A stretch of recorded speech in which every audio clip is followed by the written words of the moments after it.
ആലപ്പുഴ ചാരുമൂട് താമരക്കുളത്ത് പന്നിക്കിണിയിൽ നിന്ന് ഷോക്കേറ്റ് കർഷകൻ മരിച്ചു. താമരക്കുളം സ്വദേശി ശിവൻകുട്ടി കെ പിള്ളയാണ് മരിച്ചത്. ഒപ്പം സ്ഥല ഉടമ ജോൺസനെ താമരക്കുളം പോലീസ് കസ്റ്റഡിയിലെടുത്തിട്ടുണ്ട്.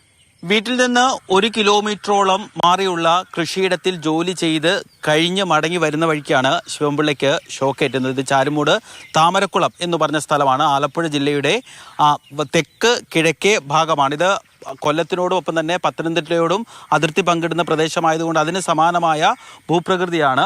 ഇവിടെ വയലുകളിലൊക്കെ ധാരാളം ഇതേപോലെ വാഴയും കപ്പയും ഒക്കെ കൃഷി ചെയ്യുന്നുണ്ട്. പക്ഷേ കാട്ടുപന്നിയുടെ ശല്യം കഴിഞ്ഞ കുറച്ച് നാളുകളായി ഇവിടെയുണ്ട്. അതിനുവേണ്ടി ഈ പന്നികളിൽ നിന്ന് കൃഷി സംരക്ഷിക്കാൻ വേണ്ടി ഇതിന് സമാനമായ വേലികൾ മിക്ക കൃഷിയിടങ്ങളിലുമുണ്ട്. ഇതൊക്കെ അനധികൃതമായി ചെയ്യുന്നതാണ്. പക്ഷേ അവർക്ക് കൃഷി മുന്നോട്ട് കൊണ്ടുപോകണമെങ്കിൽ ഇത്തരത്തിലുള്ള വേലികൾ സ്ഥാപിച്ചാൽ മാത്രമേ മുന്നോട്ട് കൊണ്ടുപോകാൻ സാധിക്കുള്ളൂ. ശിവൻപിള്ളയും പുറകിലുള്ള കൃഷിയിടത്തിൽ നിന്ന് വരികയായിരുന്നു. ഒരുപക്ഷെ ഇവിടെയാണ് അദ്ദേഹത്തിന് ഷോക്കേറ്റത് എന്നുള്ളതാണ് നമ്മൾ മനസ്സിലാക്കുന്നത്. അദ്ദേഹത്തിൻ്റെ കൂന്താലിയും ഒപ്പം തന്നെ ഒരു തേങ്ങ അടങ്ങിയ ചാക്കുമാണ് ഇവിടെ ഉള്ളത്.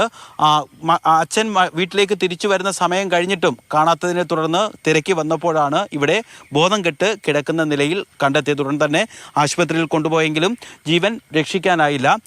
ഞാൻ ഫ്രഷ് ആവാനായിട്ട് പോയതായിരുന്നു. അന്നേരത്തേക്ക് സൗണ്ട് വരുന്നുണ്ടായിരുന്നു നമ്മൾ അങ്ങോട്ട് ചെന്നത്. വയലോട്ട് ചെന്നപ്പോഴത്തേക്ക് അപ്പുറത്തെ വീട്ടിലെ ഓണറും ആ ചേട്ടനും അവിടെ താഴെ കിടക്കുന്നതാണ് കണ്ടത്. പിന്നെ നേരെ പിടിച്ചു പോയിക്കൊണ്ട് വന്ന് ഞങ്ങളുടെ വീടിൻ്റെ ഫ്രണ്ടിലോട്ട് കൊണ്ടുവന്നിട്ട് CPR കൊടുത്ത് നോക്കി.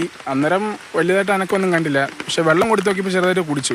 വേണ്ടപ്പോഴത്തേക്ക് പിന്നെ വണ്ടി എടുത്തുകൊണ്ട് പെട്ടെന്ന് അവർ ആശുപത്രി കൊണ്ടുപോയത്. തൊട്ടടുത്തുള്ള വീട്ടിൽ നിന്നാണ്, അവരുടെ തന്നെ ഉടമസ്ഥയിലുള്ള സ്ഥലത്തേക്കാണ് അനധികൃതമായി വൈദ്യുതി കണക്ഷൻ, അതായത് വൈദ്യുതി വേലിയിലേക്ക് കണക്ഷൻ കൊടുത്തിട്ടുള്ളതെന്ന് കണ്ടെത്തിയിട്ടുണ്ട്.